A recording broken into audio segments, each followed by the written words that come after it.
Hello dear student. आज हमारा second section जो है वो स्टार्ट होता है सूक्ष्म जैविकी माइक्रोबायोलॉजी। और इसका जो फर्स्ट चैप्टर है वो ये है सूक्ष्म जैविकी का परिचय और इतिहास। तो हम बात करते हैं नंबर 1 पर। सबसे पहला कि इसकी परिभाषा क्या होती है, सूक्ष्म जैविकी क्या होती है। तो देखो, जीव विज्ञान की वह शाखा जिसके अंतर्गत सूक्ष्म जीव जो होते हैं उनका अध्ययन किया जाता है। सूक्ष्म जीव जैसे जीवाणु, विषाणु व कवक, इनकी संरचना, कार्यप्रणाली और इनके जीवन चक्र जो है, जीवन चक्र, उसका क्या किया जाता है, अध्ययन किया जाता है, सूक्ष्म जैविकी कहलाती है। सूक्ष्म जैविकी में जो वर्ड आता है सूक्ष्म जीव, उसका मतलब कि शाब्दिक अर्थ क्या होता है। सूक्ष्म जीव जो है वो एक ग्रीक शब्द है जिसका शाब्दिक अर्थ होता है, सूक्ष्म का मतलब कि लघु जीव, मतलब कि बहुत ही छोटा जीव। ठीक है। उसके बाद मानव जो होता है, मानव की जो नेत्र होती है, मानव की नेत्र वो 0.1 mm की वस्तुओं को आसानी से देख सकती है। अतः जो सूक्ष्म जीव होते हैं उनका जो साइज वो 0.1 mm से क्या होता है, कम होता है। 0.1 mm से क्या होता है, कम होता है। अर्थात सूक्ष्म जीवों को हम नग्न आँखों से नहीं देख सकते हैं, सूक्ष्म जीवों को हम नग्न आँखों से नहीं देख सकते हैं। इन्हें केवल और केवल किससे देखा जाता है, सूक्ष्मदर्शी से देखा जाता है। ठीक है। उसके बाद हम बात करते हैं सूक्ष्म जैविकी जो है उसकी शाखा की बात करते हैं। तो सूक्ष्म जैविकी की जो शाखा जो है उसमें नंबर 1 पर आता है जीवाणु विज्ञान। नंबर 1 पर आता है जीवाणु विज्ञान। जीव विज्ञान की वह शाखा जिसके अंतर्गत हम जीवाणु की संरचना, उसकी कार्यप्रणाली जो है उनका क्या करते हैं, अध्ययन करते हैं। सूक्ष्म जैविकी की वह शाखा जिसके अंतर्गत जीवों की संरचना व कार्यप्रणाली का अध्ययन किया जाता है, जीवाणु विज्ञान कहलाती है।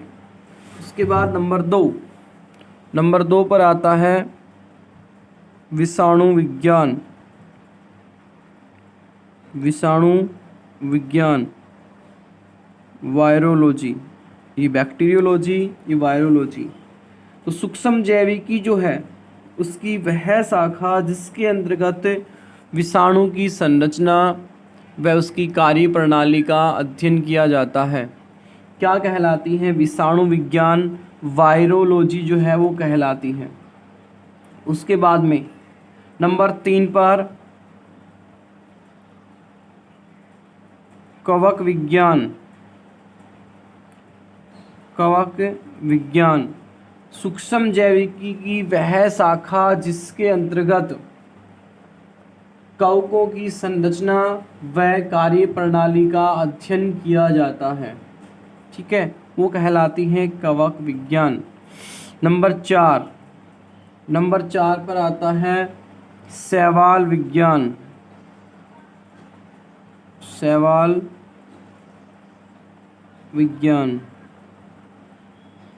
सूक्ष्म जैविकी की वह शाखा जिसके अंतर्गत शैवालों की संरचना व कार्यप्रणाली का अध्ययन किया जाता है। नंबर 5 आदि जीव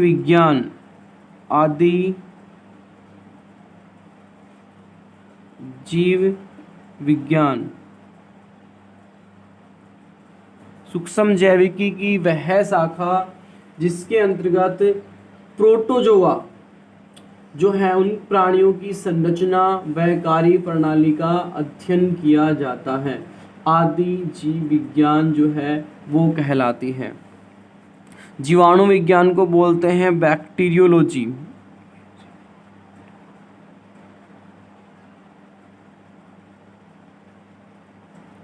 विषाणु विज्ञान को बोलते हैं वायरोलॉजी, वायरोलॉजी।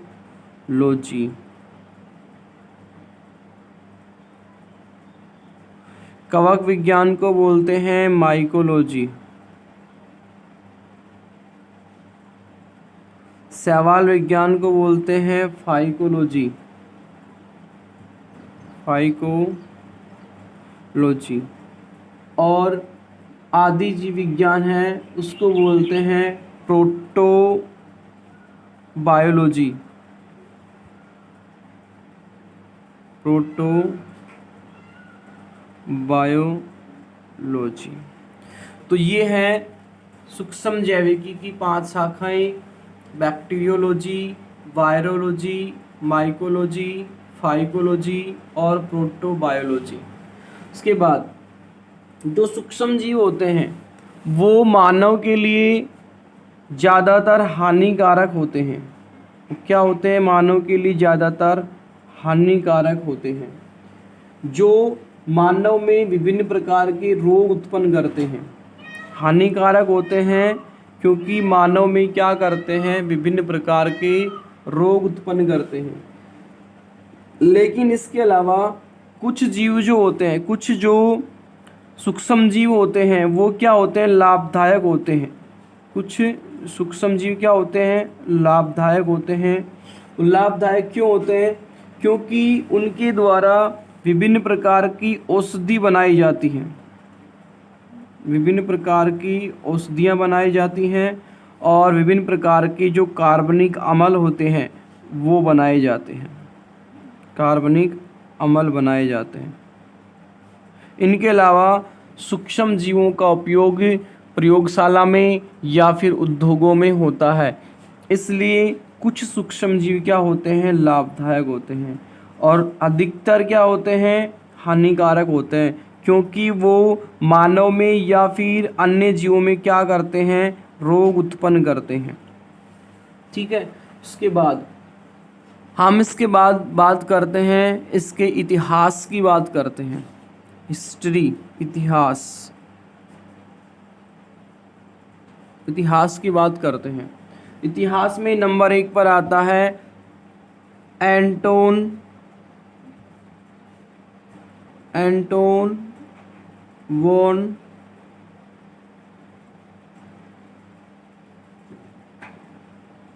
ल्यूवेनहोक। Anton van ल्यूवेनहोक। देखो, एंटोन वान ल्यूवेनहोक जो है ये हॉलैंड के निवासी थे। हॉलैंड के क्या थे? निवासी थे। इन्होंने सबसे पहले जो वस्त्र हैं, वस्त्रों का व्यापार शुरू किया। सबसे पहले इन्होंने जो वस्त्र है उनका क्या किया? व्यापार शुरू किया। इसके पश्चात इन्होंने वस्त्र के व्यापार के पश्चात इसने मदिरा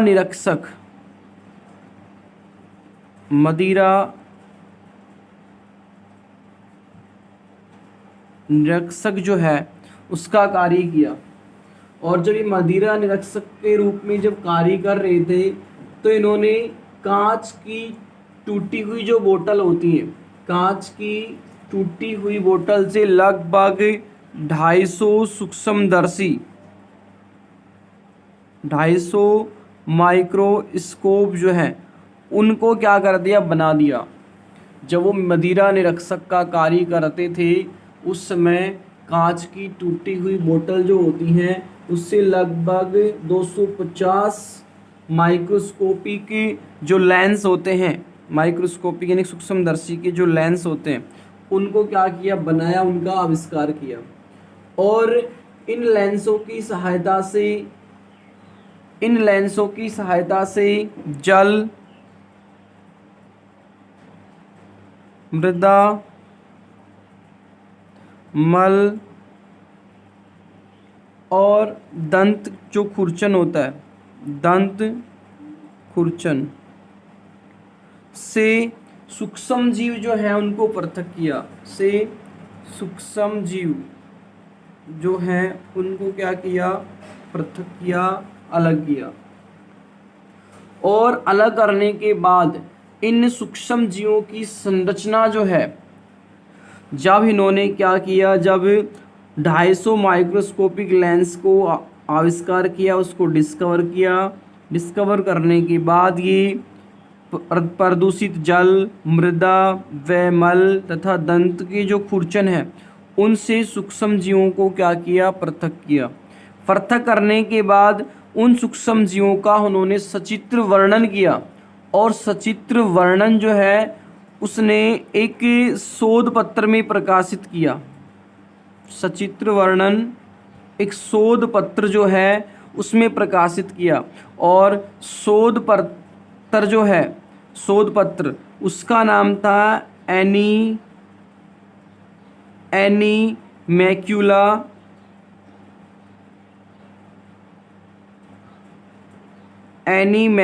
वाइवा। शोध पत्र का नाम था एनीमैक्यूला वाइवा। और इस शोध पत्र, जो ये शोध पत्र है, इसमें किस मतलब कि शीर्षक के नाम से प्रकाशित किया, उस शीर्षक का नाम था the secret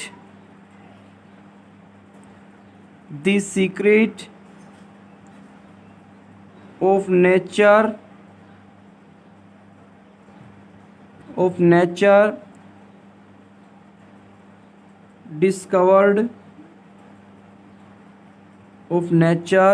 discovered by Anton van Leeuwenhoek. Anton van Leeuwenhoek, इसने एक शोध पत्र एनीमैक्यूला वाइवा जो है उसमें प्रकाशित किया। और उस शोध पत्र में मतलब कि शीर्षक क्या था, शीर्षक का नाम था the secret of nature discovered by Anton van ल्यूवेनहोक।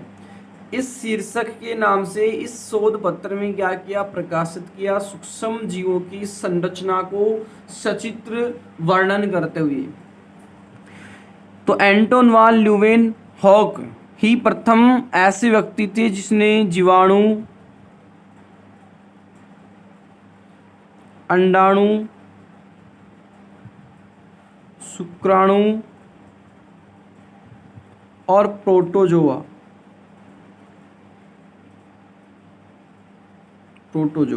जैसे सूक्ष्म जीवों का पहली बार क्या किया, मतलब पहली बार उनको देखा। इसलिए एंटोन वान ल्यूवेनहोक को माइक्रोबायोलॉजी जो है उसके जनक कहा जाता है, फादर ऑफ माइक्रोबायोलॉजी।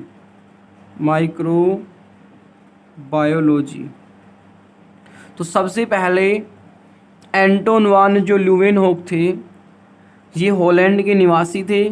सबसे पहले जो वस्त्र जो है उसका व्यापार करते थे। उसके बाद इन्होंने मदिरा निरीक्षक का कार्य किया, और मदिरा निरीक्षक का कार्य करते समय इन्होंने लगभग कांच की टूटी हुई बोतल से 250 माइक्रोस्कोप जो है उनके लेंस जो है उनका क्या किया, आविष्कार किया, उनको डिस्कवर किया। और जब इन लेंसों का आविष्कार किया तो उसने उस लेंस से जल, मृदा, मल, दंत, खुरचन से सूक्ष्म जीवों को पृथक किया, और इन सूक्ष्म जीवों का सचित्र वर्णन उसने एक शीर्षक the secret of nature discovered by Anton van Leeuwenhoek के नाम से शोध पत्र एनीमैक्यूला वाइवा जो है उस नाम मतलब कि उस शोध पत्र में क्या किया, प्रकाशित किया। इसके अलावा एंटोन वान ल्यूवेनहोक ही वो प्रथम व्यक्ति थे, वो प्रथम साइंटिस्ट थे जिसने जीवाणु, अंडाणु, शुक्राणु और प्रोटोजोआ जैसे सूक्ष्म जीवों को पहली बार देखा था। इसलिए इनको क्या बोला जाता है, फादर ऑफ माइक्रोबायोलॉजी कहा जाता है। किसको? एंटोन वान ल्यूवेनहोक को। उसके बाद नंबर 2 साइंटिस्ट हैं रॉबर्ट कोक। रॉबर्ट कोक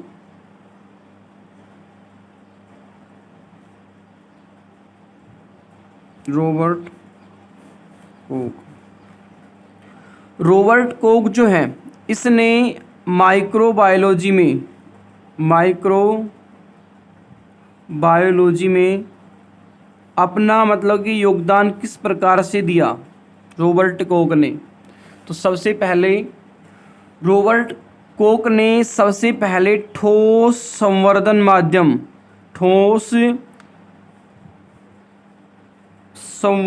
माध्यम तैयार किया।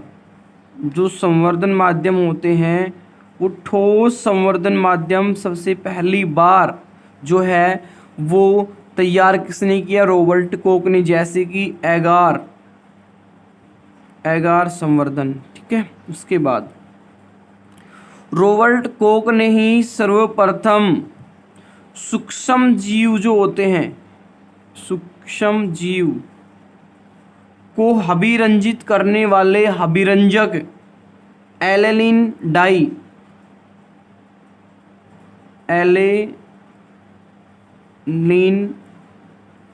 डाई इसका प्रथम बार प्रयोग किया। एलेनिन डाई जो सूक्ष्म जीवों को अभिरंजित करने वाला अभिरंजक है। नंबर 3, रॉबर्ट कोक ने सबसे पहले पेट्री डिस्क का प्रयोग किया। पेट्री डिस्क का प्रयोग किया और इस पेट्री डिस्क का उपयोग आज के दिन भी मतलब कि वर्तमान समय में भी प्रयोगशाला में होता है, ठीक है। इसके अलावा रॉबर्ट कोक ने टीबी, एंथ्रेक्स, भेड़ में होने वाला एंथ्रेक्स जो हमने फर्स्ट चैप्टर में पढ़ा था, फर्स्ट सेक्शन में, और मुर्गियों में होने वाला चिकन कोलेरा,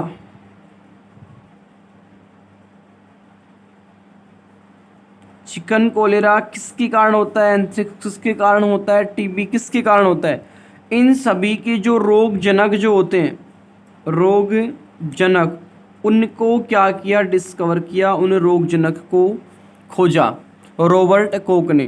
तो इस तरीके से रॉबर्ट कोक ने सूक्ष्म जैविकी में अपना महत्वपूर्ण योगदान दिया। उसके बाद कोक ने एक अवधारणा प्रस्तुत की थी।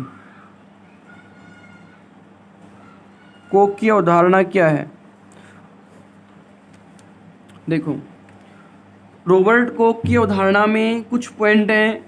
तो रॉबर्ट कोक ने क्या बताया कि नंबर 1, प्रत्येक सूक्ष्म जीव, थोड़ा सा समझने का है, प्रत्येक सूक्ष्म जीव यानी कि माइक्रो ऑर्गेनिज्म एक रोग का रोगजनक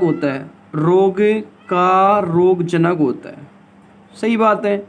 देखो, कोई भी रोग जो होता है वो किसी भी बैक्टीरिया के कारण हो सकता है, प्रोटोजोआ के कारण हो सकता है, प्लेटियलमंथीज के कारण हो सकता है, एस्केलमंथीज के कारण हो सकता है, वायरस के कारण हो सकता है। तो प्रत्येक जो रोग जो होता है वो किसी ना किसी जीव के द्वारा या किसी जरूर होता है। तो उसका जो रोगजनक जो है ना, किसी भी रोग का रोगजनक यानी कि हो किससे रहा है कोई भी रोग, उसका रोगजनक जो है वो सूक्ष्म जीव होता है। तो प्रत्येक सूक्ष्म जीव एक रोग का रोगजनक होता है, ठीक है। उसके बाद नंबर 2, सूक्ष्म जीव जो है उसको प्रयोगशाला में संवर्धित किया जा सकता है। सूक्ष्म जीवों को प्रयोगशाला में संवर्धित क्या किया जा सकता है? संवर्धित किया जा सकता है। नंबर 3, संवर्धित सूक्ष्म जीव,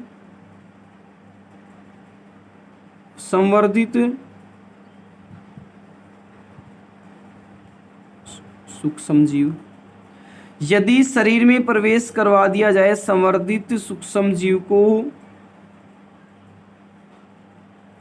यदि शरीर में प्रवेश करवा दिया जाता है तो ये सूक्ष्म जीव एक रोग उत्पन्न करता है, एक विशिष्ट क्या करता है, रोग उत्पन्न। और ये रोग जो है वही उत्पन्न करेगा जिसका ये क्या है, रोग जनक है। तो सबसे पहले क्या बताया कि प्रत्येक सूक्ष्म जीव एक रोग का रोगजनक होता है और सूक्ष्म जीव को प्रयोगशाला में संवर्धित किया जाता है। संवर्धित सूक्ष्म जीव को यदि शरीर में प्रवेश करवाया जाता है तो एक वो क्या करता है, रोग उत्पन्न करता है। इसलिए रॉबर्ट कोख जो है, इसलिए रॉबर्ट जो कोख है इसको सूक्ष्म जैविकी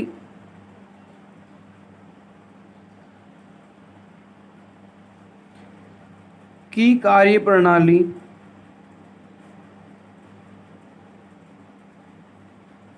सूक्ष्म जैविकी की कार्यप्रणाली का जनक कहा जाता है। सूक्ष्म जैविकी की कार्यप्रणाली का जनक कहा जाता है। ठीक है,